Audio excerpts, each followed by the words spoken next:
बिस्मिल्लाहिर्रहमानिर्रहीम, अस्सलाम वालेकुम, welcome back to my YouTube channel.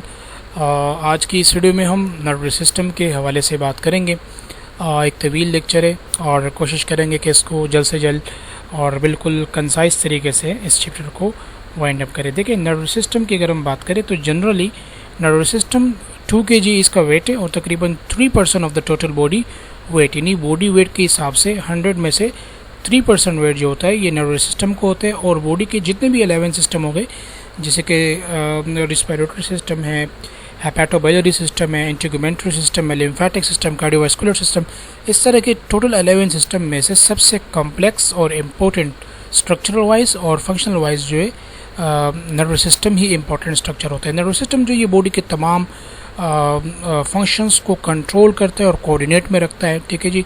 Likewise इसमें होम्योस्टेसिस है। होम्योस्टेसिस वो सिस्टम है जो ब्रेन और इसके अलावा एंडोक्राइन सिस्टम की वजह से बॉडी जो है स्टेबल रहती है, कंट्रोल में रहती है, चाहे वो टेम्परेचर हो, चाहे वो आयंस का तबादला हो, चाहे वो बॉडी के अंदर डिफरेंट टाइप्स के चेंजेस हो, केमिकल चेंजेस हो, फिजिकल चेंजेस हो। तो बॉडी को स्टेबल हालत में रखना होम्योस्टेसिस कहलाता है और होम्योस्टेसिस भी नर्वस सिस्टम का बुनियादी फंक्शन है। तो ब्रेन जो ये पूरी बॉडी को कंट्रोल करता है, जैसे कि सेंसेशन हो गया, इंटीग्रेट करना, इंफॉर्मेशन को स्टोर करना, डिसीजन लेना और एक्शंस लेना, इसी तरह बहुत सारी ऐसी सलाहियतें ब्रेन की वजह से मिलती है, जैसे कि इंटेलेक्चुअल कैपेबिलिटीज़, जैसे लर्निंग हो गई, इमोशंस हो गए, बिहेवियर, मेमोरी, ये सब जो है नर्वस सिस्टम के फंक्शन के अंदर शामिल है। तो अगर हम नर्वस सिस्टम के हवाले से बात करें तो नर्वस सिस्टम तकरीबन 85 बिलियंस न्यूरॉन्स, यानी 85 बिलियंस न्यूरॉन्स जो है, एक तो होते हैं मिलियंस, ये बिलियंस है। तो 85 बिलियन न्यूरॉन्स जो होते हैं, तो और इन न्यूरॉन्स पर जो है नर्वस सिस्टम मुश्तमिल होता है structural wise and functional wise. इसी तरह जो इम्पोर्टेंट स्ट्रक्चर होता है ब्रेन के, जो सबसे इम्पोर्टेंट स्ट्रक्चरल सेल्स होते हैं जो ब्रेन को सपोर्ट करते हैं, वो 10 to 50 ट्रिलियन सेल्स होते हैं। अब ट्रिलियन जो ये बिलियन से भी ज़्यादा है, खरबों सेल्स होते हैं और उन सेल्स को हम न्यूरोग्लिया कहते हैं। तो न्यूरोग्लिया जो है ये ब्रेन के इम्पोर्टेंट स्ट्रक्चर होता है, ब्रेन को ये सपोर्ट करता है। ब्रेन के अंदर डिफरेंट टाइप्स के न्यूरोग्लिया है, एपिंडाइमल सेल है, ओलिगोडेंड्रोसाइट्स है और इसके अलावा सैटेलाइट सेल्स है, शिवॉन सेल्स है। ये सारे वो सेल्स है जो न्यूरोग्लिया कहलाते हैं, इसे हम सपोर्टिंग सेल्स कहते हैं। और ये न्यूरॉन से बिल्कुल डिफरेंट होते हैं। तो तकरीबन 1300 ग्राम्स और 3 पाउंड से ग्रेटर देन जो है एडल्ट्स की ब्रेन का वेट होता है। तो इसी तरह अगर हम बात करें 85 बिलियंस न्यूरॉन्स है, ठीक है जी। तो न्यूरॉन्स जो है, इसके एक न्यूरॉन और दूसरे न्यूरॉन के दरमियान कनेक्शन को हम साइनेप्स कहते हैं। तो अगर 85 बिलियंस न्यूरॉन्स तो 1000 से भी ग्रेटर देन 1000 साइनेप्सिस हो गए न्यूरॉन्स के दरमियान। तो synapse is a connection between 2 और मोर देन 2 न्यूरॉन्स। तो एक और दूसरे न्यूरॉन्स के दरमियान जो केमिकल सिग्नल्स होते हैं नर्व इम्पल्स का, उस कनेक्शन को हम साइनेप्सिस कहते हैं। तो इसी तरह टोटल नंबर्स ऑफ साइनेप्सिस तकरीबन 1000 से लेकर ट्रिलियन तक जो है इसके नंबर बढ़ जाते हैं। जस्ट लाइक अ गैलेक्सी, इस तरह सितारों की एक चमक हमें नज़र आती है स्काई के अंदर, तो उससे भी ज़्यादा जो है न्यूरॉन्स ब्रेन के अंदर पाए जाते हैं, as shown below in this figure. तो न्यूरॉन्स का अगर हम फंक्शन की बात करें तो सबसे पहला फंक्शन सेंसरी फंक्शन है, सेकंड फंक्शन जो होता है ये इंटीग्रेटिव फंक्शन होता है और थर्ड फंक्शन जो होता है ये मोटर फंक्शन है और सबसे आखिर वाला फंक्शन कॉम्प्लेक्स फंक्शन है। तो बुनियादी तौर पे 3 फंक्शन होते हैं। सेंसरी फंक्शन वो फंक्शन जिसमें सेंसरी इन्फॉर्मेशन जो है रिसेप्टर से पूरी बॉडी से ब्रेन सेंसरी न्यूरॉन्स के ज़रिए ब्रेन तक पहुंचते हैं, ऐसे फंक्शन ऑफ नर्वस सिस्टम को हम सेंसरी फंक्शन कहते हैं। इंटीग्रेटिव फंक्शन वो फंक्शंस होते हैं जो सेंसरी फंक्शन को रीड करते हैं, सेंसरी न्यूरॉन्स से जो इन्फॉर्मेशन ब्रेन तक पहुंचती है उसको ट्रांसफॉर्म कर देती है, ठीक है, जो उस इन्फॉर्मेशन को ब्रेन के अंदर पढ़ लेती है और उसके खिलाफ एक्शन लेने में इंटीग्रेटिव फंक्शन जो है अपना रोल प्ले करता है। और जब ब्रेन एक्शन परफॉर्म करने वाला होता है और अपना डिसीजन लेने वाला होता है तो वो डिसीजन बेसिकली मोटर न्यूरॉन्स के ज़रिए आता है। तो ब्रेन के इस न्यूरॉन्स को हम मोटर फंक्शंस कहते हैं। तो मोटर फंक्शन जो है इन्फॉर्मेशंस को सेंड करने वाला फंक्शन है with the help of motor neurons, ठीक है जी। लाइक ब्रेन से ये इन्फॉर्मेशन आती है मसल्स की तरफ, ग्लैंड्स की तरफ, ऑर्गन्स की तरफ, ठीक है जी। तो with the help of motor neurons. तो ये 3 प्रोमिनेंट फंक्शन होते हैं। अब इसमें आपको एक एग्जांपल बताऊंगा। एग्जांपल ये कि अगर हमारे हाथ में कोई हॉट स्ट्रक्चर आ गया, कोई गर्म चीज़ अगर हमारे हाथ में आती है तो गर्म चीज़ स्टिमुलाई होती है और स्किन की वजह से हमें वो महसूस हो जाती है कि ये हमें जला सकती है। तो स्किन के ऊपर रिसेप्टर है, रिसेप्टर से वो इन्फॉर्मेशन ब्रेन तक पहुंचने का ज़रिया सेंसरी फंक्शन है with the help of sensory neurons. अब इस न्यूरॉन्स के दरमियान डिफरेंट टाइप्स के साइनेप्सिस बनते हैं और उन न्यूरॉन्स को हम इंटर न्यूरॉन्स कहते हैं। फिर ये सेंसरी न्यूरॉन इसको ब्रेन तक पहुंचाती है, ब्रेन इसको इंटीग्रेट करता है, इसको पढ़ लेता है। सेंसरी न्यूरॉन्स का जो फंक्शन ब्रेन तक आया होता है, जो मैसेज आया होता है उसको ट्रांसमिट कर देता है और ब्रेन उसके ऊपर एक्शन लेता है। तो एक्शन मोटर न्यूरॉन्स के ज़रिए आते, तो हम फ़ौरन मोटर न्यूरॉन जो आके हमारे स्केलेटल मसल को स्टिमुलेट करते, तो हम हाथ पीछे की तरफ खींच लेते हैं और अपने आप को बचा लेते हैं।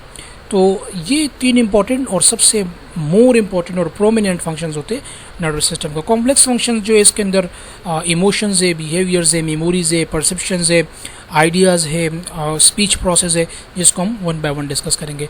तो नर्वस सिस्टम की अगर हम क्लासिफिकेशन की बात करें तो इसमें कोई इतना रॉकेट साइंस नहीं है। सिंपल आप ये समझे कि ब्रेन जो है और स्पाइनल कोड जो कि वर्टिब्रास के अंदर एक लंबी सी लाइन गई होती है, उस जिसके अंदर दिमाग का पानी होता है और दिमाग के सेल्स होते हैं जिसे हम हराम मगज़ कहते हैं। ये दोनों स्ट्रक्चर ब्रेन और स्पाइनल कोड सीएनएस बनाता है। ब्रेन और स्पाइनल कोड जो जब सीएनएस बनाते हैं तो सीएनएस में ये जो स्पाइनल कोड वाला एरिया, इससे जब नर्व निकलते हैं ना, ठीक है जी, तो यहाँ पे जो मेंशन किए गए नर्व, ये नर्व का पूरा नेटवर्क पीएनएस कहलाता है। इसे हम पेरिफेरल नर्वस सिस्टम कहते हैं। Away of the body, centre से निकलते हैं पूरे बॉडी, टांगों में, लोअर पार्ट्स के अंदर, बैक में, एंटीरियर, पोस्टीरियर, सब में। तो वो न्यूरॉन्स जो बॉडी से बाहर की तरफ जाए हम उसे इफरेंट पाथवे कहते हैं और उन न्यूरॉन्स को हम मोटर न्यूरॉन्स कहते हैं, ठीक है जी। और वो न्यूरॉन्स जो बॉडी से ब्रेन की तरफ या रीढ़ की हड्डी की तरफ जाए हम उसे एफरेंट पाथवे कहते हैं। और एफरेंट पाथवे में जो न्यूरॉन इन्वॉल्व होते हैं उसे हम सेंसरी न्यूरॉन्स कहते हैं। तो एफरेंट पाथवे यानी जो कमांड रीढ़ की हड्डी से या डायरेक्ट दिमाग से रीढ़ की हड्डी से होता हुआ बॉडी की तरफ निकलता है मोटर न्यूरॉन से, तो हम इसे एफरेंट पाथवे कहते हैं। अब अगर वो मोटर न्यूरॉन्स फंक्शन हमारे इख्तियार में कर रहा है, हमारे कंट्रोल में है, जैसे कि स्केलेटल सिस्टम को मूव करना, ज़बान बाहर निकालना, गर्दन हिलाना, दोनों हाथों को उठाना, पाँव को मूव करना, अगर हमारे कंट्रोल में है तो हम उसे सोमैटिक सिस्टम कहेंगे, सोमैटिक नर्वस सिस्टम कहेंगे। अगर हमारे इख्तियार में नहीं है तो हम उसे ऑटोनॉमिक नर्वस सिस्टम कहेंगे।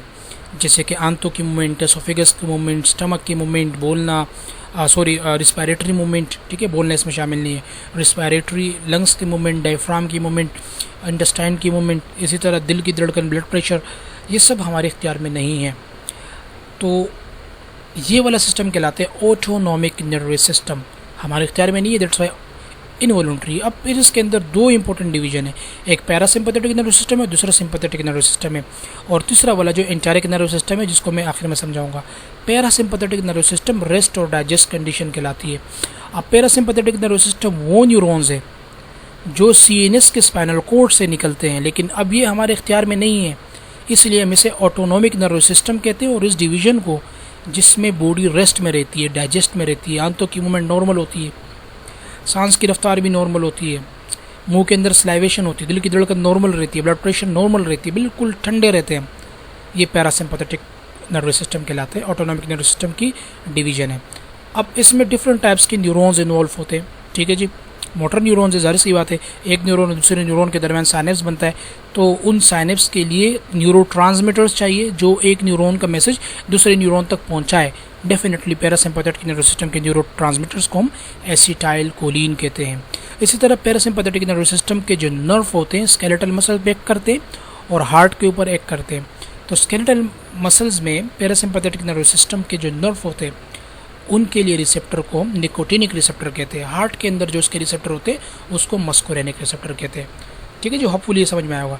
सेकंड डिवीजन जो सिंपैथेटिक नर्वस सिस्टम है। सिंपैथेटिक नर्वस सिस्टम जब आप गुस्से में होते हैं, लड़ रहे होते हैं, किसी को मार रहे होते हैं, किसी पे शोर कर रहे होते हैं, शाउट करते हैं, चिल्लाते हैं, शोर शराबा करते हैं, तो सिंपैथेटिक नर्वस सिस्टम भी हमारे इख्तियार में नहीं है। इसकी वजह से, शोर शराबे की वजह से, चीखने से दिल की धड़कन बढ़ जाती है, सांस की रफ्तार बढ़ जाती है, चिकनियाँ हो जाती है, गला खुश्क हो जाता है, पेशाब रुक जाता है, अगर कोई डायबिटिक पेशेंट उनकी शुगर का लेवल बढ़ जाता है, तो अब ये हमारे इख्तियार में नहीं है, ये सिंपैथेटिक नर्वस सिस्टम कहलाता है। इस तरह अगर कोई टीचर हमें बुलाते हैं फ्रंट पे, तो उसके बाद हमारी कैफियत ये होती है कि पसीने आ रहे होते हैं, गला खुश्क हो जाता है, और अजीब सी बिहेवियर हम कर रहे होते हैं, अजीब सी हरकतें कर रहे होते हैं स्टेज के ऊपर, फ्रंट के ऊपर, तो बेसिकली वो खौफ की अलामत होती है। तो सिंपैथेटिक नर्वस सिस्टम जो होते हैं ये फाइट और फ्लाइट की कंडीशन डेवलप करती है। और सिंपैथेटिक नर्वस सिस्टम के जो मोटर न्यूरॉन है, जो इफरेंट मोटर न्यूरॉन्स है, उनके दरमियान साइनेप्स बनते हैं और उन साइनेप्स के वो न्यूरोट्रांसमीटर जो चाहिए होते हैं वो दो तरह के होते हैं, एपिनेफ्रिन, दूसरे का नाम नोरेपिनेफ्रिन होता है। एपिनेफ्रिन, नोरेपिनेफ्रिन इन दोनों को हम कैटेकोलामाइन कहते हैं और ये एड्रीनल ग्लैंड से रिलीज होते हैं जो कि गुर्दों के ऊपर होते हैं। तीसरा सिस्टम एंटेरिक नर्वस सिस्टम होता है और ये न्यूरॉन्स के बंच के ऊपर मुश्तमिल होता है जो इंटेस्टाइन की मूवमेंट को कंट्रोल में रखती है। तो सिंपैथेटिक नर्वस सिस्टम के जो न्यूरॉन्स है, जो मोटर न्यूरॉन्स है, जो हमारे इख्तियार में नहीं है, इनके रिसेप्टर भी पाए जाते हैं। 4 किस्म के रिसेप्टर होते हैं। एक का नाम अल्फा 1 है, दूसरे का नाम अल्फा 2, तीसरे का नाम बीटा 1 है, चौथे का नाम beta 2। Alpha 1 skeletal muscle, smooth muscle और इसके अलावा ब्लड वेसल्स के ऊपर होता है। अल्फा 2 पेनक्रियाज में होता है। बीटा 1 जो होता है ये दिल के अंदर होता है। बीटा 2 जो होता है ये बेसिकली हमारे सांस की नाली के अंदर, ट्रेकिया और ब्रोंकाई के अंदर होता है और यूट्रस के अंदर होता है। तो सेंट्रल नर्वस सिस्टम को हम पढ़ रहे हैं। सेंट्रल नर्वस सिस्टम जैसे कि मैंने बताया कि ब्रेन एंड स्पाइनल कॉर्ड के ऊपर मुश्तमिल होते हैं। 85 बिलियंस न्यूरॉन्स इसके अंदर पाए जाते हैं। इसी तरह 10 to 30 ट्रिलियंस जो है इसके अंदर न्यूरोग्लिया पाए जाते हैं, जैसे कि पिछले स्लाइड में हमने कवर कर लिया। तो ब्रेन जो है ये स्पाइनल कॉर्ड से कनेक्ट होता है, ठीक है जी। तो स्पाइनल कॉर्ड से जो नर्वस सिस्टम कम्युनिकेशन के तौर पे इस्तेमाल होता है उसे हम पेरिफेरल नर्वस सिस्टम कहते हैं। पेरिफेरल नर्वस सिस्टम जो होता है ये ब्रेन को इन्फॉर्मेशन फॉरवर्ड भी करता है और ब्रेन के कमांड को बॉडी की तरफ लेके जाता भी है। तो ये वही डिवीजन है जो भी अभी मैंने डिस्कस किया कि सेंट्रल नर्वस सिस्टम ब्रेन और स्पाइनल कॉर्ड में मुश्तमिल होता है। और पेरिफेरल नर्वस सिस्टम की 2 डिवीजन है, एक ऑटोनॉमिक, दूसरा सोमेटिक, जो हमारे इख्तियार में है, जो कि बेसिकली जिसको हम कंट्रोल कर सकते हैं। ऑटोनॉमिक में फिर 3 डिवीजन है, एक का नाम सिंपैथेटिक, दूसरे का नाम पैरासिम्पैथेटिक और तीसरे का नाम एंटेरिक। नाउ अभी नर्वस टिश्यू की बात करें तो नर्वस टिश्यू 2 तरह के होते हैं। वो सेल्स जो एक्साइटेशन कोज करे, जिसके अंदर करंट बने, जिसे हम नर्व इम्पल्स कहते हैं, उन्हें हम न्यूरॉन्स कहते हैं। और वो सेल्स जो नर्वस टिश्यू का हिस्सा तो है लेकिन उसके अंदर करंट नहीं बनता, मैसेज लेके जाने का अमल उसमें नहीं है, लेकिन सिर्फ सपोर्ट करते हैं, तो उन सेल्स को न्यूरोग्लिया कहते हैं या ग्लियल्स भी कहते हैं। तो न्यूरॉन्स के अंदर पोटेंशियल होती है, उनके अंदर सलाहियत होती है कि वो इलेक्ट्रिक इम्पल्स जनरेट करे। इलेक्ट्रिक इम्पल्स बेसिकली न्यूरॉन्स का वो फंक्शन है जिसकी वजह से वो अपना इंफॉर्मेशन ब्रेन तक करंट की सूरत में पहुंचाता है एज रिस्पॉन्स टू स्टेमुलाई। न्यूरोग्लिया जो होते हैं ये स्मॉलर सेल्स होते हैं लेकिन 25 टाइम्स इसकी नंबर ज़्यादा होता है। जैसे कि मैंने कहा कि ब्रेन के अंदर 85 बिलियन न्यूरॉन्स हैं, जबकि न्यूरोग्लिया 10 to 30 ट्रिलियन से भी ज़्यादा न्यूरोग्लिया पाए जाते हैं। न्यूरोग्लिया का काम ये होता है कि ये ब्रेन के सेल्स को, ब्रेन के टिश्यूज़ को सपोर्ट करे, नरिशमेंट करे, न्यूरॉन्स को प्रोटेक्ट करे और इसी तरह फ्लूइड्स रिलीज़ करे, जैसे कि सेरिब्रोस्पाइनल फ्लूइड। अब न्यूरॉन के पार्ट्स है, ठीक है जी, डेंड्रॉइड्स है, सेल बॉडी है, एक्सॉन है, शिवॉन सेल्स है, माइलिन शीट है, नोड ऑफ रानिवर है, इम्पल्स ट्रेवल फ्रॉम डेंड्रॉइड। तो आप इसको इस तस्वीर में हम बेहतर तरीके से समझेंगे। देखिए ये पूरा पार्ट जो होता है ये कंप्लीट, हम इसे सोमा या सेल बॉडी कहते हैं। अब इसके ऊपर जो ये एंटीना लाइक स्ट्रक्चर है इसे हम डेंड्रॉइड्स कहते हैं। ये कनेक्ट होते हैं रिसेप्टर के साथ। अगर आंखों के रिसेप्टर है तो फोटो रिसेप्टर, कोई केमिकल रिसेप्टर है तो कीमो रिसेप्टर्स, कोई टच रिसेप्टर है तो तिग्मो रिसेप्टर, कोई आंखों के अंदर है फोटो रिसेप्टर्स, टेस्ट के अंदर है गस्टेटरी रिसेप्टर्स, नाक के अंदर है ऑल्फैक्टरी रिसेप्टर्स। तो रिसेप्टर की भी डिफरेंट टाइप्स होते हैं। ये रिसेप्टर डेंड्रॉइड्स के साथ कनेक्ट होते हैं। अब चूँकि न्यूरॉन्स है, एक्साइटेटरी सेल है, जब यहाँ नर्व इम्पल्स आता है तो ये यहाँ से ट्रेवल करते हैं, नीचे की तरफ जाते हैं। ये पूरा सेल बॉडी है, जिसे हम सोमा भी कहते हैं। इसके अंदर एक सेल मेम्ब्रेन होती है, ठीक है जी, इसका नाम न्यूरोलीमा है। ये नीचे वाला स्ट्रक्चर एक्सॉन कहलाता है और ये पूरी शीट माइलिन शीट कहलाती है, ठीक है जी। तो मैसेज एक्सॉन से होता हुआ यहाँ से गुजरते और आखिर वाले पार्ट में आते, ठीक है जी, जिसे हम एक्सॉन टर्मिनल भी कहते हैं। इसके ऊपर जो शीट बनती है वो माइलिन शीट है, ठीक है जी। माइलिन शीट जो होती है ये 2 तरह के सेल से बनता है, एक शिवॉन सेल से और एक ओलिगोडेंड्रोसाइट सेल से। शिवॉन सेल्स वो सेल्स है जो स्पाइनल कॉर्ड के न्यूरॉन्स के ऊपर शीट बनाए, स्पाइनल कॉर्ड के न्यूरॉन्स के ऊपर माइलिन शीट बनाए, हम उस सेल को शिवॉन सेल्स कहते हैं, ठीक है जी। और जो सीएनएस के अंदर यानी ब्रेन के अंदर माइलिन शीट बनाए, हम उसे बेसिकली ओलिगोडेंड्रोसाइट्स कहते हैं। अब इस शीट के दरमियान छोटे छोटे गैप्स है, इन गैप्स को हम नोड ऑफ रेनिवर कहते हैं। तो होपफुली इस तस्वीर के ज़रिए आसानी में समझ में आया होगा। अच्छा जी, ग्लेलियल सेल्स या न्यूरोग्लिया ये दोनों एक ही चीज़ है और ये नर्व सिस्टम के सपोर्टिंग सेल्स है। तो इसमें सबसे पहले टाइप है एस्ट्रोसाइट। एस्ट्रोसाइट ये स्टार शेप के होते हैं और ये सबसे ज़्यादा न्यूमरस हैं, इनके नंबर बहुत ज़्यादा है और ये ब्लड ब्रेन बैरियर में अपना रोल प्ले करता है। ब्लड ब्रेन बैरियर वो फंक्शन है कि जिसमें ब्लड के अंदर ब्लड से selected items, selected nutrients and ions brain के अंदर ट्रांसफ़र होती है। तो उस ब्लड ब्रेन बैरियर को कंट्रोल करने वाले सेल एस्ट्रोसाइट्स होते हैं और ये बॉडी को केमिकल एनवायरनमेंट भी मेंटेन करके रखती है। सेकंड सेल्स जो होते हैं माइक्रोग्लिया, ठीक है जी। माइक्रोग्लिया ये मैक्रोफेजेस होते हैं। मैक्रोफेजेस हमारे WBC के इंपॉर्टेंट सेल्स होते हैं। ब्रेन के अंदर मैक्रोफेजेस का नाम माइक्रोग्लिया है, ठीक है जी। स्पाइडर शेप के होते हैं और इसके अंदर एक प्रोसेस होता है जिसका नाम फेगोसाइटोसिस होता है। फेगोसाइटोसिस का मतलब बैक्टीरिया, वायरस, पैरासाइट्स, इन चीज़ों को ये माइक्रोग्लिया खा जाती है दिमाग के अंदर डिफेंस मैकेनिज्म के तौर पे, ठीक है जी। तीसरे नंबर पर है एपेंडाइमल सेल्स। एपेंडाइमल सेल्स भी वो सेल्स हैं जो कि दिमाग के अंदर जो चैम्बर बने होते हैं जिसमें दिमाग का पानी बनता है, उन चैम्बर्स के लाइनों पर ये सेल पाए जाते हैं, हम इसे एपेंडाइमल सेल्स कहते हैं। और ये सेरिब्रोस्पाइनल फ्लूइड बनाता भी है और उसको सर्कुलेट भी करता है, ठीक है। ये वाले सेल है एपेंडाइमल सेल्स। इसके बाद ओलिगोडेंड्रोसाइट्स, जैसे कि मैंने शुरू में कहा कि माइलिन शीट दो तरह के सेल से बनता है, ठीक है जी। वो माइलिन शीट जो हमारे ब्रेन के अंदर बने, ठीक है जी, तो उस माइलिन शीट बनाने वाला सेल जो ब्रेन के अंदर बनाए हम उसे ओलिगोडेंड्रोसाइट्स कहते हैं। तो oligodendrocyte basically form the myelin sheath around the neurons. Okay जी, तो ये हमने पढ़ लिए सेंट्रल नर्व सिस्टम, यानी ब्रेन के अंदर वो सेल्स जो ब्रेन और स्पाइनल कॉर्ड के स्ट्रक्चर को बनाए, ठीक है जी। अब वो सेल्स हैं जो यानी सपोर्टिंग सेल है, जो हमने इससे पहले 3 पढ़े वो भी सपोर्टिंग सेल थे लेकिन वो ब्रेन और स्पाइनल कॉर्ड के अंदर थे। अब ये नर्व के अंदर है, जो स्पाइनल कॉर्ड से नर्व का कनेक्शन निकलता है जिसे हम हराम मगज़ कहते हैं या पेरिफेरल नर्व सिस्टम कहते हैं। उनके अंदर 2 सेल्स होते हैं, एक का नाम शिवोन सेल है, दूसरे का नाम सैटेलाइट सेल है। शिवोन सेल्स जो होते हैं जिसे कि ओलिगोडेंड्रोसाइट्स जो है ये माइलिन शीट बनाता है, ठीक है जी, सेंट्रल नर्व सिस्टम के अंदर, ब्रेन के अंदर, सिंपल ब्रेन के अंदर। इसी तरह शिवोन सेल पेरिफेरल नर्व सिस्टम के न्यूरॉन्स को कवर करता है, कोट बनाता है।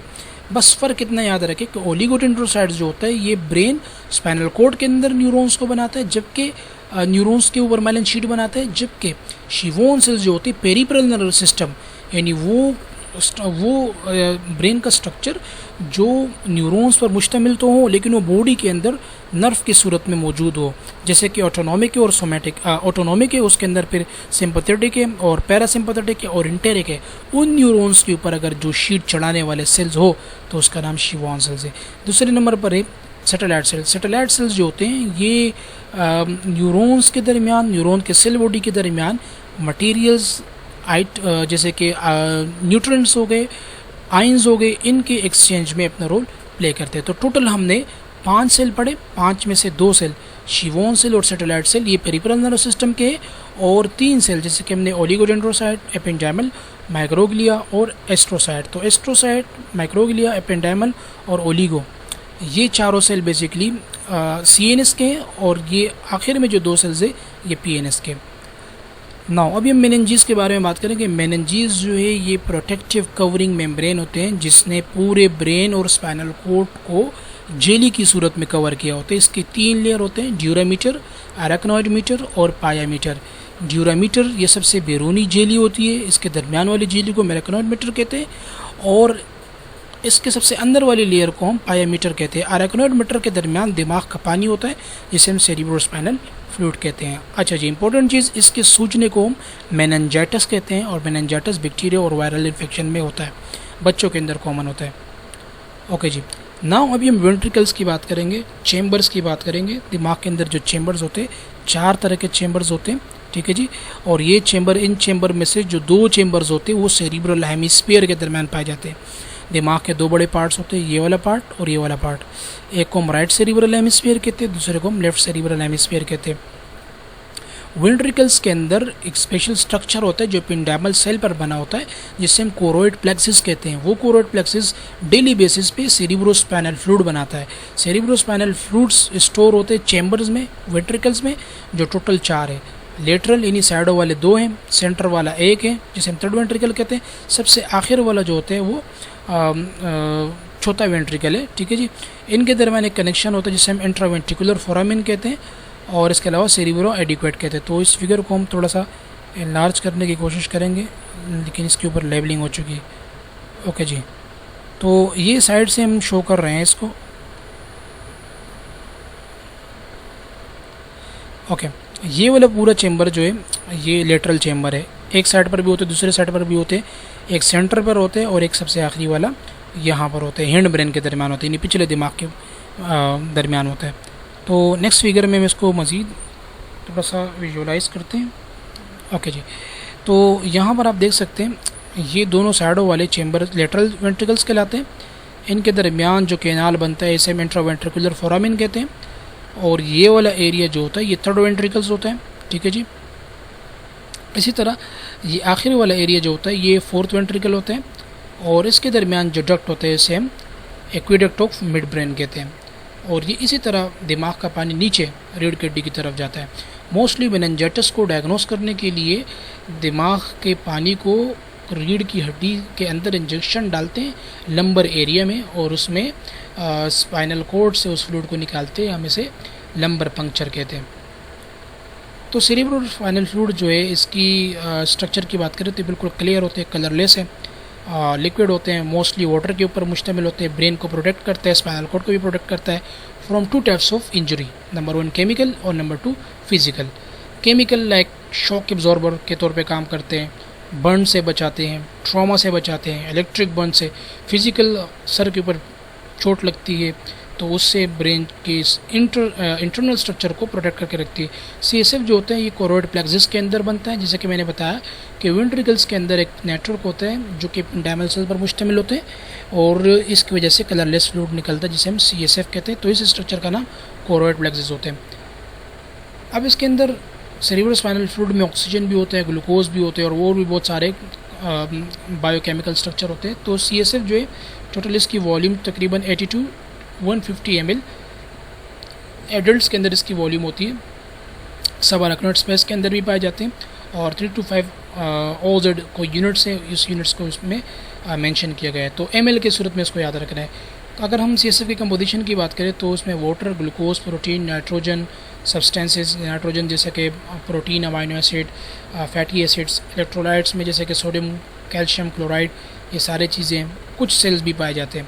तो ये स्ट्रक्चर जो है जैसे कि मैंने वहाँ पर भी बताया, तो यहाँ थोड़ा सा इसको इनलार्ज करते हैं, ठीक है जी। ये CSF है, ठीक है जी। CSF यहाँ से इन दोनों साइडों के चेम्बर, लेटरल चेम्बर से निकलता है, बीच वाले सेंटर में आता है, थर्ड वेंट्रिकल में यहाँ से निकलता हुआ चौथे में आते हैं, और सबसे आखिर में जो सेंट्रल कैनाल है यहाँ से आते हैं। इस तरफ जो है ये अराक्नोइड मैटर के दरमियान फैल जाते हैं। जैसे कि मैंने बताया अराक्नोइड मैटर जो होता है ये मेनिंजिस की दरमियानी वाली लेयर होती है। तो यहाँ पर भी हम इसकी फ़्लो को डिस्कस करेंगे। CSF कोरोइड प्लेक्सिस के अंदर बनता है, ठीक है जी।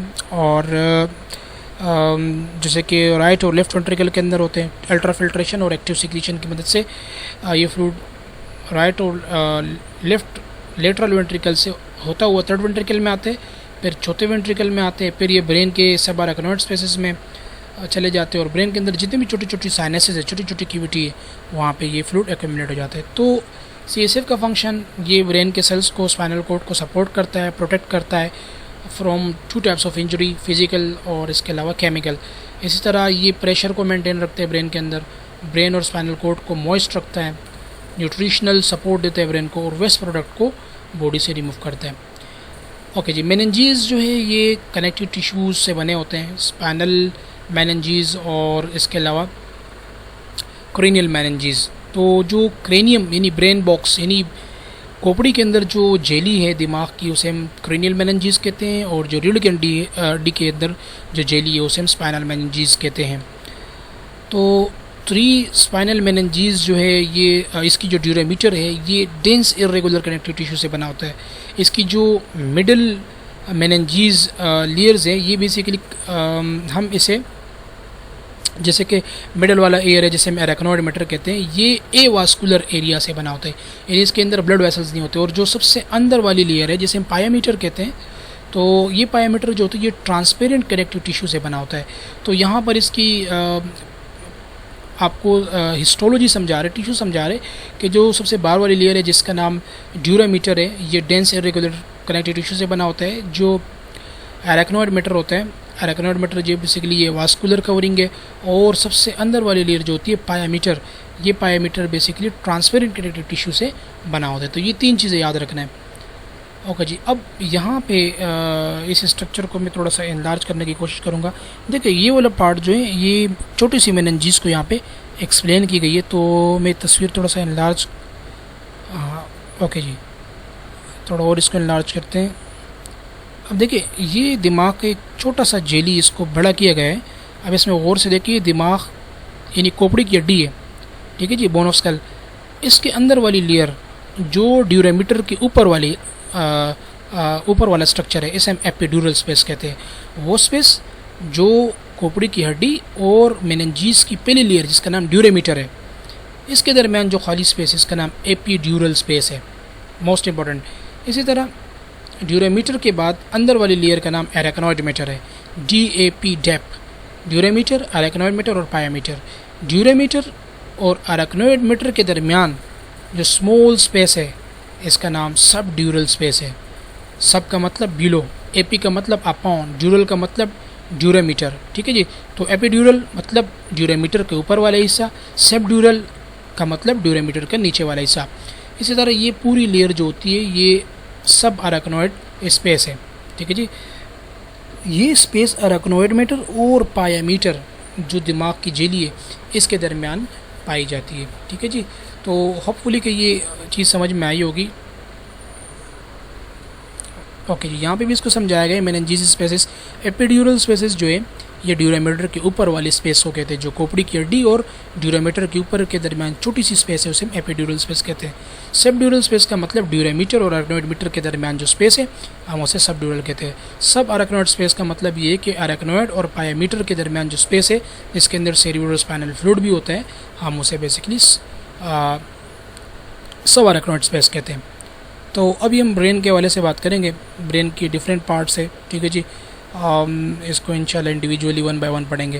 तो यहाँ पे बड़े सिंपल तरीके से इसको विजुअलाइज किया गया है। Number 1 telencephalon, number 2 diencephalon, number 3 brain stem और नंबर 4 सेरिबेलम। तो यहाँ इंपॉर्टेंट चीज़ आप समझें कि जो टैलेंसेफेलॉन है ये कंसिस्ट होता है बेसिकली सेरिब्रम के ऊपर, ठीक है जी। और सेरिब्रम को हम सेरिब्रल हेमिस्फीयर भी कहते हैं, सबसे बड़ा पार्ट है दिमाग का। एक राइट साइड पे होता है जिसे हम राइट सेरिब्रल हेमिस्फीयर कहते हैं और एक लेफ्ट साइड पे होता है जिसे हम लेफ्ट सेरिब्रल हेमिस्फीयर कहते हैं, ठीक है जी। इसके बाद डाइनसेफेलॉन होता है। डाइनसेफेलॉन हाइपोथैलेमस, एपिथैलेमस और थैलेमस के ऊपर मुश्तमिल होता है। तीसरे नंबर पर होता है ब्रेन स्टेम जिसे मेडुला ऑब्लोंगेटा पर मुश्तमिल है, पोन्स के ऊपर, और मिड ब्रेन जिसे मेसेंसेफेलॉन भी कहते हैं। आखिर में सेरिब्रम को हम पढ़ेंगे। तो इस फिगर को थोड़ा सा इनलार्ज करते हैं, देखते हैं। देखिए ये कंप्लीट पार्ट सेरिब्रल हेमिस्फीयर है, इसके सेंटर में डाइनसेफेलॉन है। सेरिब्रल हेमिस्फीयर को हम बेसिकली सेरिब्रम भी कहते हैं और टैलेंसेफेलॉन भी कहते हैं। ये एक पूरा बंडल जो है राइट साइड पे होता है, इसलिए हम इसे राइट सेरिब्रल हेमिस्फीयर कहते हैं, जो बॉडी के लेफ्ट साइड को कंट्रोल करता है, ठीक है जी। और जो लेफ्ट साइड वाला हेमिस्फीयर होता है उसे हम सेरिब्रल हेमिस्फीयर कहते हैं, लेफ्ट सेरिब्रल हेमिस्फीयर कहते हैं, जिसने बॉडी के राइट पार्ट को कवर किया होता है। सेंटर वाला एरिया डाइनसेफेलॉन है, ये सेरिबेलम है, और ये पूरा स्ट्रक्चर जो है ये ब्रेन स्टेम है। तो सेरिब्रल हेमिस्फीयर या सेरिब्रम या सेरिब्रल कॉर्टेक्स एक ही चीज़ है। तो इसमें डिफरेंट पार्ट्स हम पढ़ेंगे, like fold of the cerebrum, lobes of cerebrum, layers of cerebrums और फंक्शनल एरिया ऑफ सेरिब्रम्स। तो सबसे पहले हम बात करेंगे folds of the cerebrum. Cerebrum के अंदर फोल्ड्स होते हैं। फोल्ड्स का मतलब अलग अलग से लेयर्स पाई जाती है। तो दो तरह के होते हैं, एक लार्ज फोल्ड होते हैं और एक स्मॉलर फोल्ड्स होते हैं। लार्ज फोल्ड जो होते हैं उसे हम सल्की कहते हैं और सिंगल फोल्ड को हम सल्कस कहेंगे। तो सल्की जो होते हैं ये इसको 3 डिवीजन में डिवाइड किया गया है। एक का नाम सेंट्रल सल्कस यानी जिसने ब्रेन का फ्रंट वाला पार्ट यानी सेरिब्रम का फ्रंट वाला पार्ट, और पैराइटल लोब का मतलब खोपड़ी के ऊपर वाले दोनों हिस्से, राइट और लेफ्ट। लेटरल सल्कस जो होता है इसने भी फ्रंटल पार्ट के अंदर लेयर बनाए होते हैं, और टेम्पोरल लोब यानी जो टेम्पोरल बोन है कान के बिल्कुल नीचे, इस वाले पार्ट के अंदर भी लॉब्स बनाए होते हैं। पेराइटो ऑक्सीपिटल सल्कस, पेराइटो ऑक्सीपिटल का मतलब पेराइटल बोन्स के नीचे ब्रेन का पार्ट जो सेरिब्रम का पार्ट है वो, और ऑक्सीपिटल सल्कस का मतलब ऑक्सीपिटल एरिया के अंदर जो लॉब्स पाए जाते हैं हम उसे बेसिकली पेराइटो ऑक्सीपिटल सल्कस कहेंगे। तो इम्पॉर्टेंट चीज़, लार्जर फोल्ड्स को हम बेसिकली सल्की कहते हैं, और स्मॉलर फोल्ड्स को हम गायरस कहते हैं, सिंगल को हम गायरस कहते हैं, और प्लूरल को यानी ज़्यादा को हम गायरी कहते हैं। और ये ब्रेन के सरफेस एरिया को यानी कि जो हमवार सतह होती है उसको बढ़ा देती है दिमाग की। ओके जी, ये इसकी डिवीज़न है। ये पूरा स्ट्रक्चर जो है यहाँ तक ये सेरिब्रम है, ठीक है जी। अब ये पूरा लोब है सल्कस का, ये फ्रंटल है, ठीक है जी। इसी तरह हम इसे सेंट्रल सल्कस कहेंगे, पोस्ट सेंट्रल सल्कस है, पैराइटल लोब का है, पैराइटो ऑक्सीपिटल सल्कस है जो कि डीप सल्कस भी कहलाते हैं, साइडो वाले को हम लेटरल सल्कस कहते हैं। तो ये इसकी डिवीजन है। तो टॉप वाली जो सिंगल लेयर है उसे हम गायरस कहेंगे, और अंदर वाली जो डीप लेयर है उसे हम सल्कस कहेंगे। अभी हम सेरिब्रम के लॉब्स के बारे में बात करेंगे। इसके लॉब्स बेसिकली सल्कस जो ये ब्रेन को अलग अलग पार्ट्स के अंदर, अलग अलग लॉब्स के अंदर डिवाइड करता है।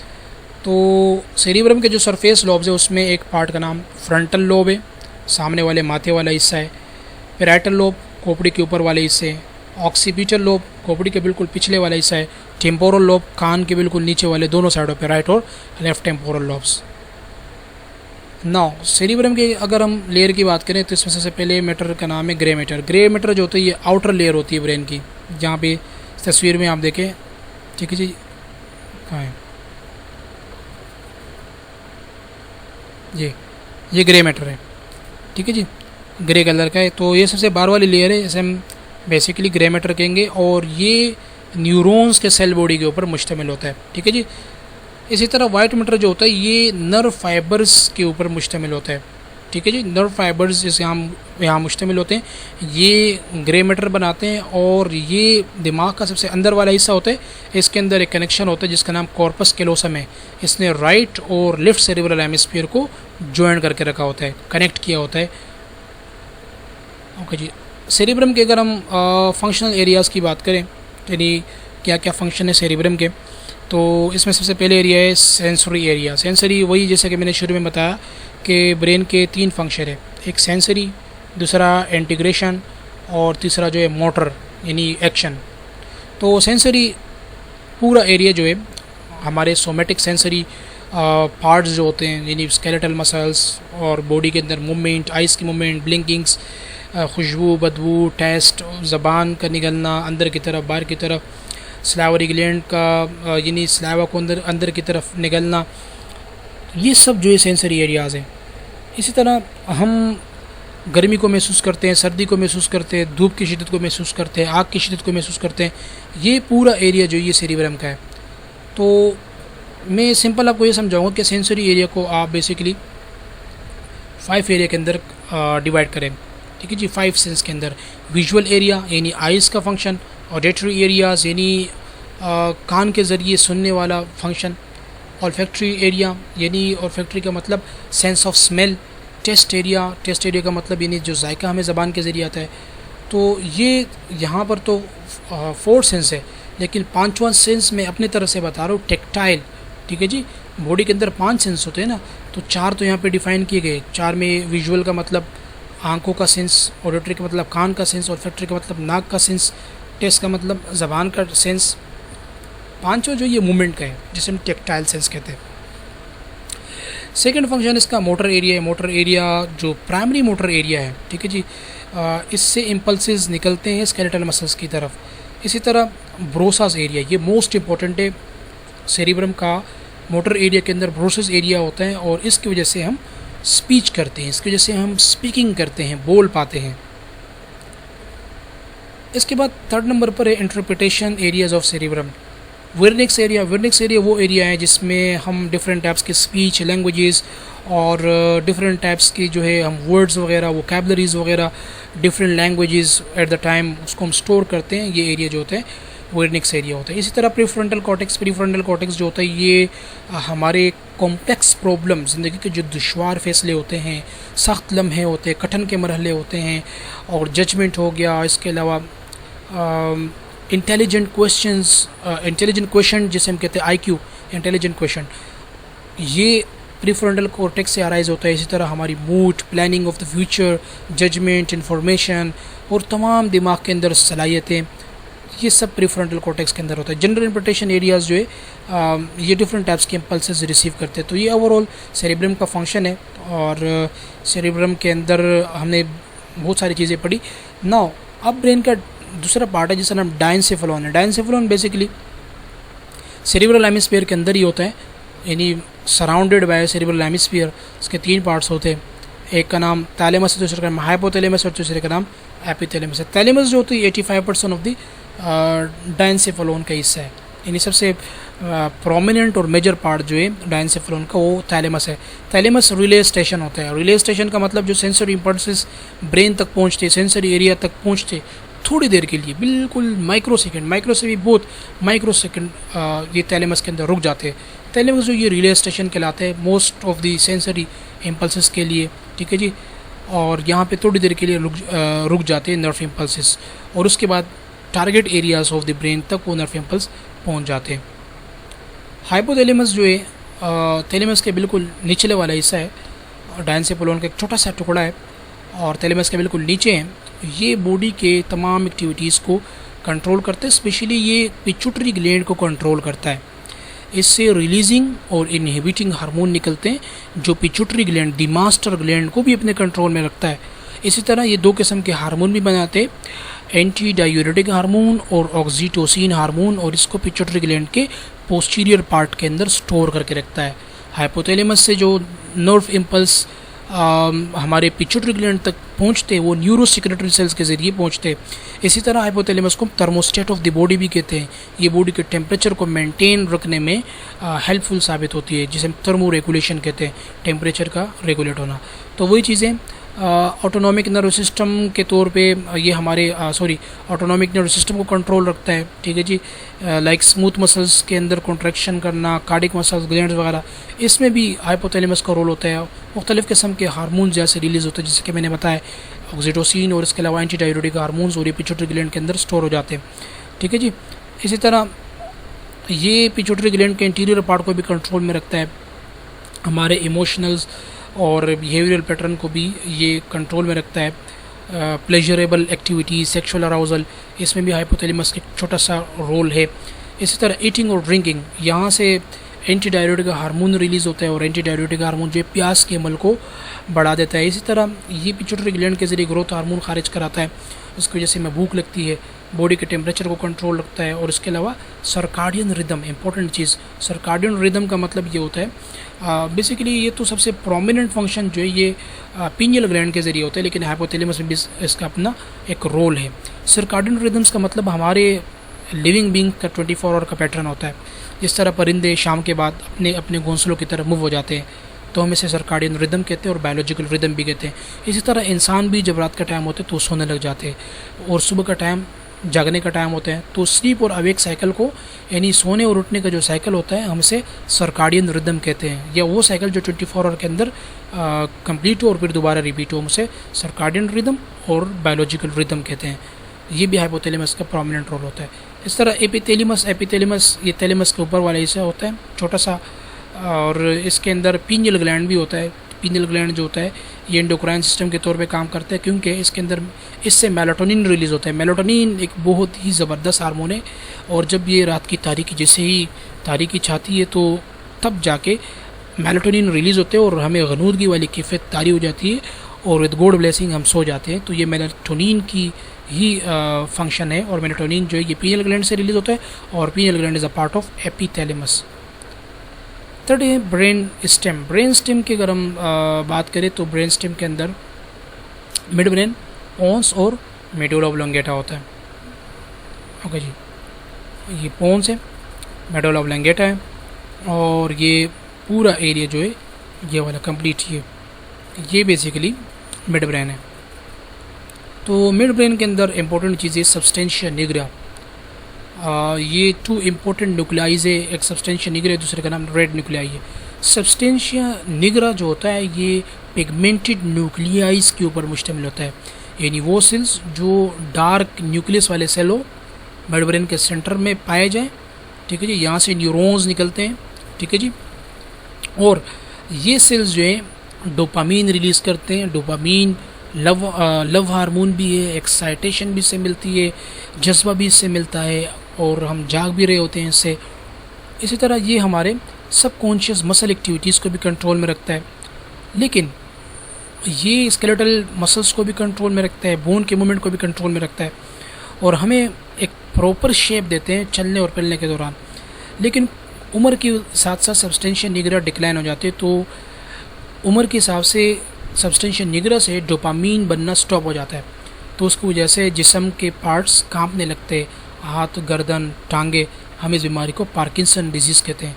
लेकिन कुछ लोगों में ये बहुत ज़्यादा रिलीज़ होते हैं, जिससे जुनूनी कैफियत होती है, दीवानगी वाली कैफियत होती है, जैसे कि पागल पेशेंट, जिसे हम शिज़ोफ्रेनिया कहते हैं। तो रेड न्यूक्लियाई जो होते हैं ये आयरन कंटेनिंग पिगमेंट होते हैं, और इसके अंदर जो न्यूरोनल सेल्स बॉडीज़ होते हैं वो पिगमेंटेड होते हैं। यहाँ से जो सेरिब्रम और सेरिब्रल कॉर्टेक्स से जो न्यूरॉन्स होते हैं उसके एक्सोन साइनस बनाते हैं रेड न्यूक्लियाई में, और ये भी रेड न्यूक्लियाई भी बेसिकली हमारे मसल्स के और मस्कुलर मूवमेंट के अंदर अपना रोल प्ले करता है। इसके बाद ये पोन्स जो एक ऐसा ब्रिज है जो सेरिब्रम और डायनसेफोलॉन और सेरिबेलम के दरमियान पाई जाती है, और पोन्स जो है ये भी एक रिले स्टेशन है जैसे कि थैलेमस है। इसके बाद है मेडुला ऑब्लोंगेटा। मेडुला ऑब्लोंगेटा जो होता है ये एक ऐसा स्ट्रक्चर होता है जिसके ज़रिए राइट सेरिब्रल हेमिस्फीयर के न्यूरॉन्स और लेफ्ट सेरिब्रल हेमिस्फीयर के न्यूरॉन्स क्रॉस ब्रिज करते हैं, तो हम इसे डिकोसेशन ऑफ पैरामिड्स भी कहते हैं। 90% इसके एक्सोन्स जो है एक दूसरे के ऊपर क्रॉस ओवर करते हैं, राइट साइड वाले लेफ़्ट साइड की तरफ और लेफ़्ट साइड वाले राइट साइड की तरफ। तो मेडुला जो होता है ये असेंडिंग, यानी यहाँ से न्यूरॉन्स ऊपर की तरफ भी आते हैं और नीचे की तरफ भी जाते हैं, असेंडिंग न्यूरॉन्स और डिसेंडिंग न्यूरॉन्स, ठीक है जी। मेडुला ऑब्लोंगेटा का बहुत ही ज़्यादा रोल है बॉडी के अंदर, कार्डियोवास्कुलर सिस्टम, ब्लड प्रेशर, और इसके अलावा हार्ट की बीट यानी दिल की धड़कन को कंट्रोल में रखता है। Medullary respiratory centre, medullary respiratory centre वो सेंटर होता है जब सोते हैं तो सांसें फिर भी चल रही होती है, just because of medulla oblongata. इसी तरह स्वेलविंग, ठीक है जी, फूड का निकलना, खाना खाना, पानी पीना इसके ज़रिए होता है। स्नीजिंग और कफ सेंटर, हमें जब खांसी आती है, छींक वगैरह आती है, वो भी मेडुला ऑब्लोंगेटा के ज़रिए होते हैं। इसके बाद आखिरी पार्ट है सेरिबेलम। सेरिबेलम जो होता है ये ब्रेन का सबसे सेकंड लार्जेस्ट पार्ट है, ठीक है जी, और ब्रेन के पोस्टीरियर और inferior part of the cranial cavity के अंदर पाई जाती है। ओवल शेप का होता है और इसके दरमियान एक कनेक्शन होता है जिसे हम वर्मिस कहते हैं, ठीक है जी, जिसने दोनों लोब्स को अलग अलग डिवाइड किया होता है। सेरिबेलम के फंक्शन अगर हम बात करें तो ये स्केलेटल मसल की कॉन्ट्रैक्शन में हेल्प करता है, ठीक है जी, और मस्कुलर मूवमेंट्स, जैसे कि बहुत सारे मूवमेंट्स है एथलीट्स वगैरह को आते हैं, जिम्नास्टिक वगैरह, उनमें हमें सेरिबेलम के ज़रिए मदद मिलती है। इसी तरह मेंटेनेंस ऑफ पोस्चर, जब हम खड़े होते हैं तो हम स्ट्रेट खड़े होते हैं, ठीक है जी, चक्कर हमें नहीं आ रहा होता है, डिजीनेस नहीं होती, तो इक्विलिब्रियम को मेंटेन रखती है। इसी तरह ये आइज़ की मूवमेंट को, सेमी सर्कुलर कैनाल, कान के अंदर जो फंक्शन होता है सुनने का, उसको भी ये कंट्रोल में रखता है, ठीक है जी। और इसके अलावा लर्निंग और लैंग्वेज की प्रोसेसिंग में भी सेरिबेलम का बहुत बड़ा रोल होता है। इसके बाद spinal cord. Spinal cord central nervous system का वो हिस्सा है जो रीढ़ की हड्डी से होता हुआ नीचे की तरफ जाए, वर्टिब्रास के अंदर होता हुआ नीचे की तरफ जाए। तो सेंट्रल नर्वस सिस्टम, ठीक है जी, नीचे की तरफ मूव करता है, और दोनों स्पाइनल कोड और ब्रेन दोनों के अंदर मेनिंजेस भी होती है और सेरिब्रोस्पाइनल फ्लूइड भी होता है। तो ये मेडुला ऑब्लोंगेटा से निकलता है, फर्स्ट लंबर वर्टिब्राई तक आखिर तक पहुंच जाता है, और इसकी 45 सेंटीमीटर लंबाई है। लंबर वर्टिब्री से बिलो वाला एरिया जो होते हैं उसे कॉर्डा इक्विना कहते हैं। ठीक है जी, यहाँ पे स्पाइनल नर्व का कनेक्शन होता है। बहुत सारे लोगों को शैटिका भी हो जाते हैं इस नर्व की कंप्रेशन की वजह से, चलने फिरने में दुश्वारी होती है, कमर में दर्द भी होता है। तो पूरे बॉडी को ये लिंक में रखते हैं। स्पाइनल कोड से निकलने वाले टोटल नर्व 31 पेयर्स हैं, हम इसे स्पाइनल नर्व कहते हैं। और इसके ऊपर, इन नर्व के ऊपर अगर मोटर नर्व है, मोटर न्यूरॉन्स है, तो इनके ऊपर माइलिन शीट चढ़ाने वाले सेल शिवोन सेल्स है। तो ये पूरा एरिया है, ये ब्रेन है, ये मेडुला ऑब्लोंगेटा आखिरी हिस्सा है, यहाँ से ये स्पाइनल कोड होता हुआ थोरेसिक वर्टिब्राई और इसके अलावा लंबर वर्टिब्राई से होता हुआ आखिर में यहाँ तक पहुँच जाती है। स्पाइनल कोड की अगर हम एनाटॉमी की बात करें तो स्पाइनल कोड की एनाटॉमी ग्रे मैटर के ऊपर मुश्तमिल होती है, एच शेप का होता है और इसके अंदर न्यूरोनल सेल बॉडीज़ होते हैं। ठीक है जी, सेंसरी और मोटर दोनों न्यूरॉन्स। और ये पोस्टीरियर वाला पार्ट है। ठीक है जी, यानी 2 न्यूरॉन एंटीरियर होते हैं और 2 न्यूरॉन्स होते हैं पोस्टीरियर भी होते हैं और साइडों से निकलते हैं, जिसे हम लेटरल कॉलम कहते हैं। तो यहाँ पर आप इस स्ट्रक्चर में देखें, ये भी रूट है। ठीक है जी, नर्व रूट है, कुछ यहाँ से सिग्नल लेके जा रहे हैं, कुछ लेके आ रहे हैं। तो ये एज जोन का स्ट्रक्चर बना हुआ है। ठीक है जी, और कुछ नर्व जो है इम्पल्सेस लेके जाते हैं, कुछ नर्व जो होते हैं इम्पल्सेस लेके आते हैं। तो ये बाहर वाला पूरा एरिया जो होता है ये वाइट कॉलम होता है, अंदर वाला एरिया जो होता है ये ग्रे कॉलम होता है। एच शेप का जो है ये ग्रे मैटर है। तो ये पूरा एरिया पोस्टीरियर है। ठीक है जी, इसके अंदर ग्रे हॉर्न्स होते हैं। ग्रे हॉर्न्स जो होते हैं ये न्यूरॉन्स के सेल बॉडीज़ होते हैं और ये सेंसरी न्यूरॉन्स के ऊपर भी मुश्तमिल होते हैं, सेंसरी इन्फॉर्मेशन को स्पाइनल कोड की तरफ लेके आते हैं।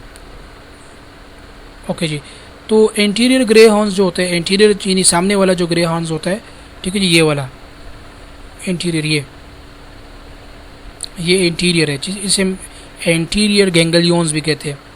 ये सेंसरी इन्फॉर्मेशन को लेके आते भी है और मोटर इन्फॉर्मेशन को वापस लेके जाते हैं। लेटरल ग्रे हॉर्न्स जो होते हैं इसके अंदर ऑटोनॉमिक मोटर न्यूक्लियाई होते हैं और ये ऑटोनॉमिक मोटर न्यूरॉन्स के ऊपर मुश्तमिल होते हैं। लेटरल ग्रे हॉर्न्स ये वाले साइडों वाले लेटरल ग्रे हॉर्न्स, यहाँ नेक्स्ट स्लाइड में इसको मैं थोड़ा सा एक्सप्लेन करके समझाता हूँ। देखिए, वाइट मैटर जो है ये anterior white column, posterior white columns और लेटरल वाइट कॉलम्स के ऊपर मुश्तमिल होता है और इसके अंदर डिफरेंट टाइप्स के बंडल ऑफ एक्सोन्स पाए जाते हैं। ठीक है जी, और ये इम्पल्सेस को लेके आते भी है और कमांड सेंटर को लेके जाते भी है। अब इस फिगर को मैं थोड़ा सा इनलार्ज करता हूँ ताकि सारी चीज़ें क्लियर हो जाए।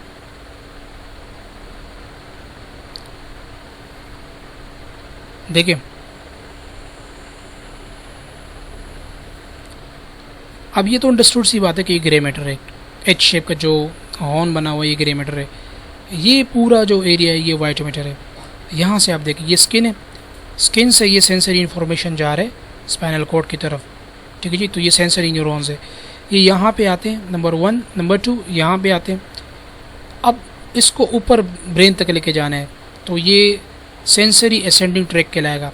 ठीक है जी, इसी तरह अगर ब्रेन पे नहीं लेके जाना, डायरेक्ट इसको जवाब देना है रिफ्लेक्स सेंटर, ठीक है जी, या ऊपर लेके जाना है तो ये या तो इंटीरियर साइड से जाएंगे, क्योंकि ये 2 चेंबर है ना इसके, एक राइट साइड है फ्रंट वाला पार्ट, दूसरा बैक वाला पार्ट, तो एक इंटीरियर है दूसरा पोस्टीरियर है। इसी तरह तो इंटीरियर से भी ऊपर जा रहे हैं, पोस्टीरियर से भी ऊपर जा रहे हैं। ठीक है जी, छठे नंबर पर देखें, मोटर न्यूरॉन का ऑर्डर ब्रेन से आ रहे नीचे यहाँ पे। ठीक है जी, जब यहाँ पर आ गया, अगर ये सोमैटिक है, ठीक है जी, सोमैटिक का मतलब अगर ये हमारे इख्तियार में है, 7वें नंबर पर देखें तो ये यहाँ पे आ जाएगा स्केलेटल मसल तक। अगर सोमैटिक नहीं हुआ, ठीक है जी, सोमैटिक नहीं हुआ, मोटर हुआ, तो ये डायरेक्ट जाके ऑटोनॉमिक मोटर को एक्टिवेट करेगा और इससे दिल की धड़कन, मसाना और इसके अलावा हमारे ग्लैंड्स वगैरह इसके ऊपर एक्शन शो करेगा जो हमारे इख्तियार में नहीं है। तो ये वाला एरिया जो बैक साइड पर है हम इसे लेटरल ग्रे हॉर्न्स कहते हैं, जो सामने वाला हिस्सा इसे हम एंटीरियर ग्रे हॉर्न्स कहते हैं और जो बैक वाला हिस्सा इसे हम पोस्टीरियर ग्रे हॉर्न्स कहते हैं। तो पोस्टीरियर को हम डोर्सल स्ट्रक्चर भी कहते हैं। तो यहाँ पर आप देखें जो प्रोमिनेंट चीज़ें हैं, जो सबसे इंपॉर्टेंट है पोस्टीरियर, ये पूरा जो नर्व रूट है इसे हम पोस्टीरियर गैंग्लियन कहते हैं और जो ये सामने वाला हिस्सा है इसे हम एंटीरियर गैंग्लियन कहते हैं। इसके दरमियान में हॉर्न पाया जाता है जिसे हम ग्रे मैटर कहते हैं, साइडों पर वाइट मैटर पाया जाता है। ओके,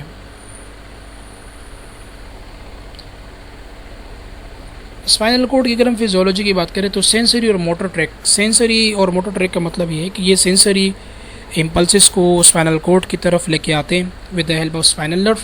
स्पाइनल कॉर्ड उसको डायरेक्ट ब्रेन की तरफ भेजता है। ठीक है जी। मोटर ट्रैक वो ट्रैक है जिसमें ब्रेन का डायरेक्ट मैसेज स्पाइनल कॉर्ड को मिले और स्पाइनल कॉर्ड उसको टारगेट सेल तक पहुंचाए।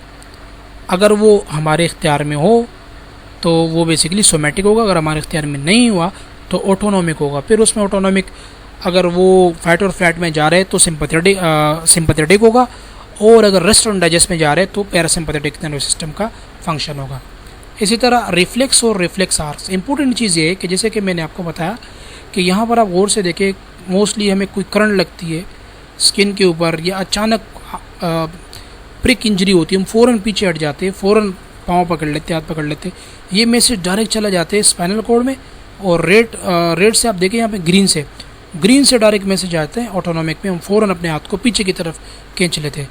तो वो रिफ्लेक्स जो बहुत फास्ट हो जाए, तेज़ी के साथ हो जाए, जैसे कि हम अपने हाथ को किसी गर्म चीज़ पे रखते हो फ़ौरन खींच लेते हैं, आंखों पे तेज़ रोशनी पड़ती है फ़ौरन बंद कर लेते हैं। इसी तरह नी जर्किंग हो गई, एल्बो जर्किंग हो गई, ठीक है जी। तो वो रिस्पॉन्स जो बहुत फास्ट हो हम उसे रिफ्लेक्स आर्स कहते हैं। ओके, वो नर्व जो स्पाइनल कॉर्ड से निकले हम स्पाइनल नर्व कहते हैं। और स्पाइनल नर्व जो होते हैं ये न्यूरोग्लियल सेल्स पर भी मुश्तमिल होते हैं, ठीक है जी। CNS टू सेंसरी रिसेप्टर, यानी ये स्पाइनल नर्व जो होते हैं अगर हमारे इख्तियार में सोमैटिक है तो ये ब्रेन का फंक्शन हमारे सेंसरी रिसेप्टर तक पहुंचाता है हमारी मर्ज़ी के मुताबिक। हमारी मर्ज़ी से मुराद है कि हमें उसमें इख्तियार होता है उठने का, बैठने का, चलने का, मूवमेंट का। तो स्पाइनल नर्व टोटल 31 पेयर्स पर मुश्तमिल होते हैं और इसके नेम्स जो है इसके वर्टिब्रल रीजन के हिसाब से इसके नेम रखे होते हैं। तो सर्वाइकल नर्व टोटल 8 होते हैं, गर्दन से निकलते हैं। थोरेसिक नर्व 12 पेयर होते हैं, लंबर नर्व 5 पेयर होते हैं, और सेक्रल नर्व जो होते हैं इसके 5 पेयर है, और कॉक्सिजियल नर्व के 5 पेयर है। तो मैं इस फिगर में ज़रा दिखाऊँ आपको ताकि समझ में आ जाए। देखिए C1, C2, C3, C4, C5 और इसी तरह C6, C7 और C8 ये टोटल सर्वाइकल नर्व है, ठीक है जी।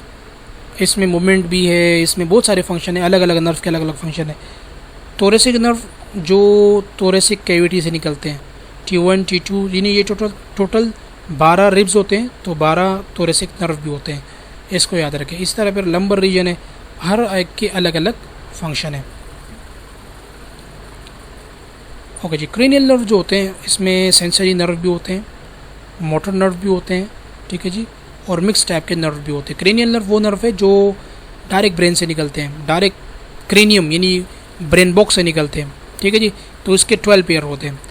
सेंसरी नर्व्स जो होते हैं इसमें 1, 2 और क्रेनियल नर्व नंबर 8 ये सेंसरी इन्फॉर्मेशन लेके जाते हैं, ठीक है जी। इसलिए हम इसे स्पेशल सेंसरी नर्व कहते हैं। मोटर नर्व जो होते हैं ये 5 क्रेनियल नर्व है, क्रेनियल नर्व 3, 4, 6 और इसके अलावा cranial number 11 and cranial number 12 ये बेसिकली मोटर नर्व होते हैं, ठीक है जी।